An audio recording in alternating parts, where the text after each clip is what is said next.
Welcome to Carly Tackles Kitchen Cabinets, Part 9, Cabinet Doors. To determine your size of cabinet doors, you need to measure your internal dimensions, frame to frame, and then determine how much of an overhang you would like. I'm using a 1/2 inch on the tops and sides. This should match my drawers that I made earlier.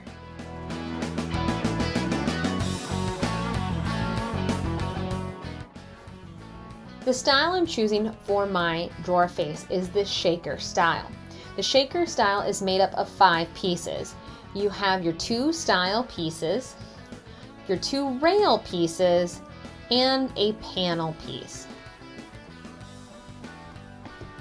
To help you keep track which one are rails and which ones are styles, I think about it this way. Rails are for trains. They run flat. They don't go up into the sky like buildings. And styles, they're stand-up. S for stand-up, S for styles. And that helps me keep track. Now the thing about your rails is they have tenons that go into a groove that we make into your styles. We need to account for these tenons when determining how long a rail should be. For example, your styles are pretty easy. There's not much to them in terms of guessing. They are what your height should be for your drawer face. So if you want a 6-inch drawer face, your styles are going to be 6 inches tall. Same down here.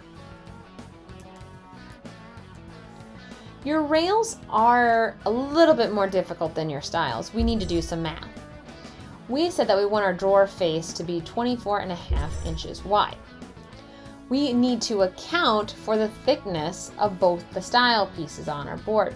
Now this one's up to you. For my project, I'm doing 2 inches. A lot of people will do 2 1/4, whatever you like. I found that 2 1/4 inch was a little too narrow on some of my smaller drawers. I didn't have enough panels showing and I didn't care for it. So I went with 2 inches on all of my outside pieces. We need to account for that. So we need to take our drawer and minus 2 inches from the one style, 2 inches from the other style. But we need to add back our tenons. Our tenons are going into a 3/4 inch groove in our styles. So now we need to add that back.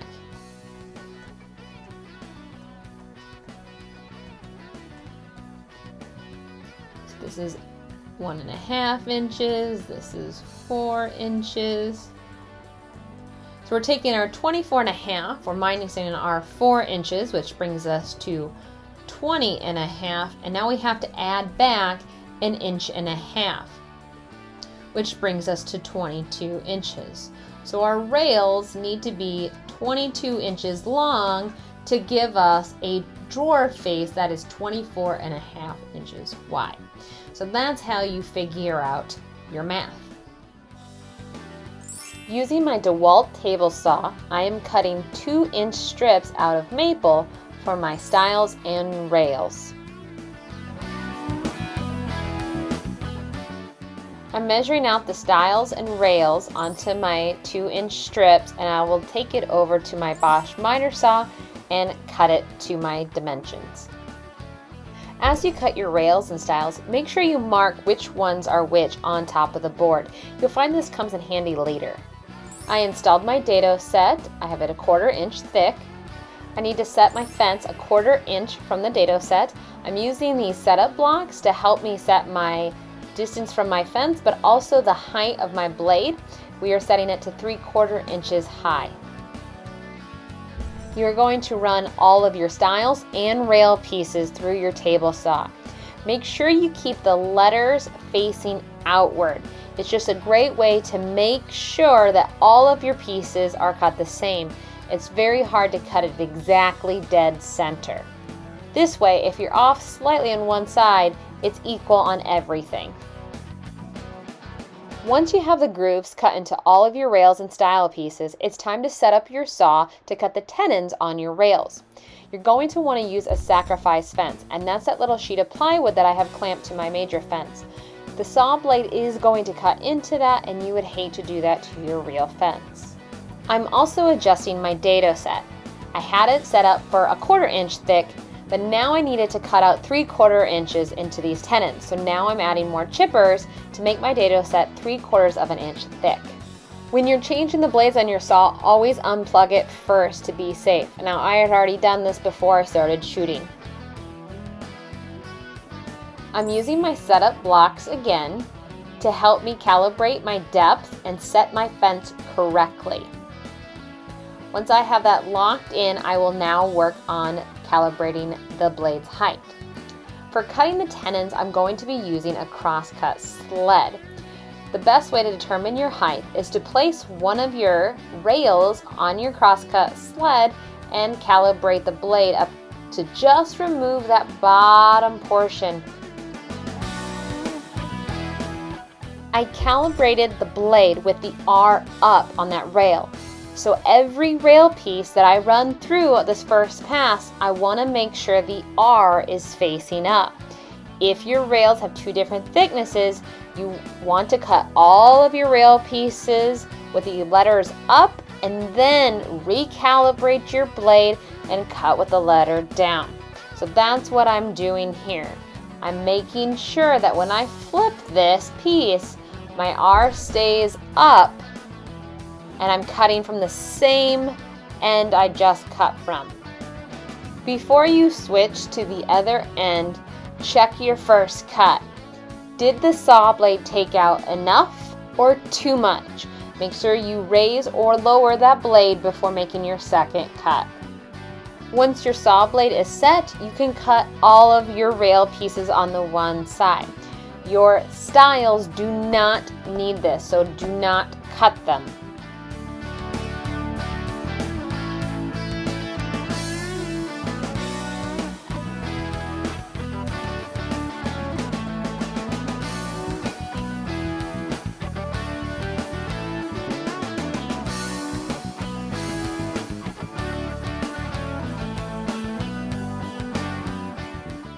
Now that all of your rails have been cut on the one side, now we're going to cut the other side.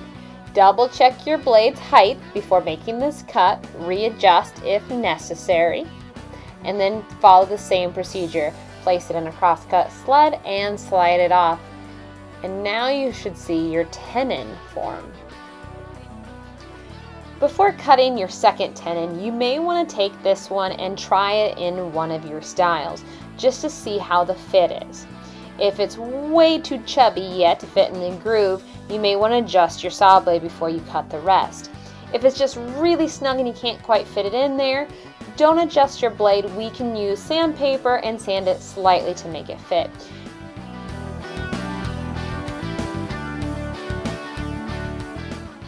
Instead of cutting a 1/2 inch thick plywood, I am cutting a 1/4 inch plywood that will fit perfectly into the grooves in our rails and our styles.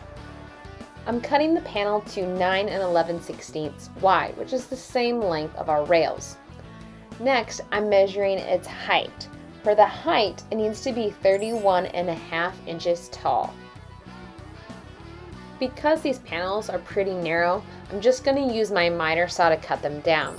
If your doors are wider, I would recommend using a circular saw and one of those edge guides to help you with your straight lines. The assembly process is the same when we made our drawer fronts. Dabble a little glue on your tenons, being careful not to get it on your panel. You also don't want the squeeze out to get it on your panel. If you're using hardwoods like I am, you want to give it room to expand and contract. If you're using something like MDF, you don't have to worry about that as much. When you're done with the one side, flip it over and glue the other side. Now you'll notice that I wasn't too careful making sure my tenons were perfectly flush with my styles. That's gonna move on you a little bit until you're ready to clamp it. So I'm just getting it kind of in place and put the glue on. When I get the clamps, that's when you'll notice that I'm really making sure that my styles and my rails are lined up perfectly before tightening those clamps all the way. If you do see any glue squeeze out, try to wipe it off as best as you can.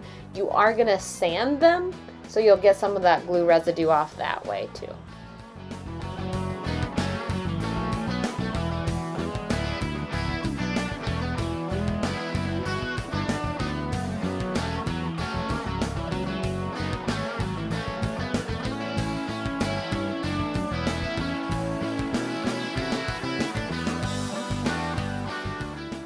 For my cabinet hardware, I chose Blum's 1/2" overlay soft close hinges. To help me drill the holes in the cabinet, I'm using Rockler's Ridgid Deluxe Concealed Hinge Drilling System. To calibrate your jig, you need to check your instructions on your hinges. You are looking for a specification called tab. The jig has different mounting holes that line up with that tab specification. The next is to check your cup diameter. This determines the size of Forstner bit you need to use to make your hole. Also check the depth. You need to add 1/16 of an inch when using the Rockler jig. When first calibrating your jig to where you want the holes to be, you need to measure that out on your cabinet. Now I picked 3 inches because it's easy math. 3 inches on the cabinet doors, and then when I drill my holes into my frame, I just subtract that 1/2 inch overlay so that I should be drilling a hole at 2.5 inches. Now it's time to get the jig. First thing to do is add the stop on the end. This is so we can repeat this measurement over and over again without having to recalibrate it. So I place the stop and I push it against my cabinet. And now I'm loosening these little hole guides, and they have little lines on them that are going to perfectly match up to the line that I drew in pencil on my cabinet. And once you have that tightened down, you should not have to draw those lines on your cabinets anymore because you did it the one time, it's calibrated. You just can push the cabinet door to the stop. I just want to make sure that everything is tightened down so I don't have to readjust later. So I'm just double checking all the knobs, making sure everything is secure, including my stop. I'd hate for it to move. This is what it'll look like. The underneath has this little holder that clamps onto your board. They are perfect height to use bench cookies on the other side to support your door. Rockler was really thinking about all of their accessories and products on this one. So bench cookies pair well with this jig. Off camera, I installed the Forstner bit into the drilling guide that comes with the jig.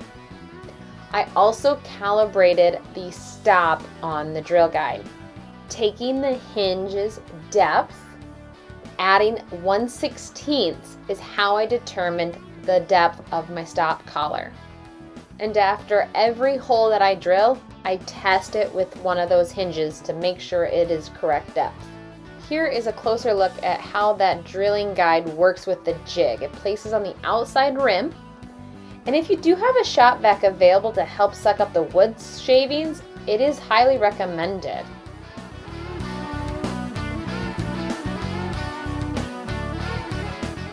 Again, I test my hole.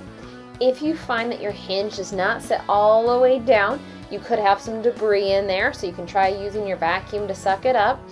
Or you can grab that drill and give it a little go and making sure you're pressing all the way down until the stop collar kicks in.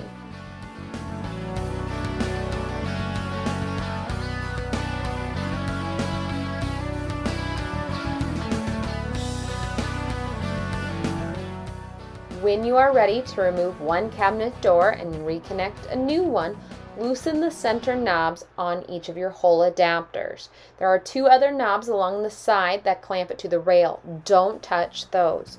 Just loosen the one in the center.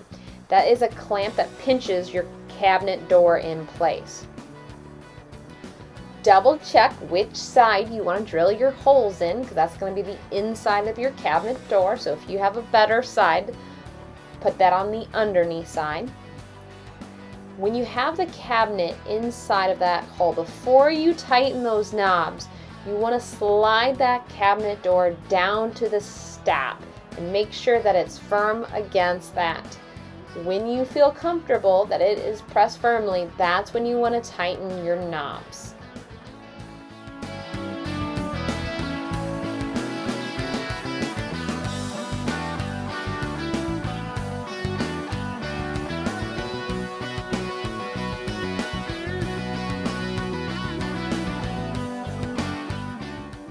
And ideally, you wouldn't have to mark up this cabinet door 3 inches in from each of the sides because you already calibrated this jig.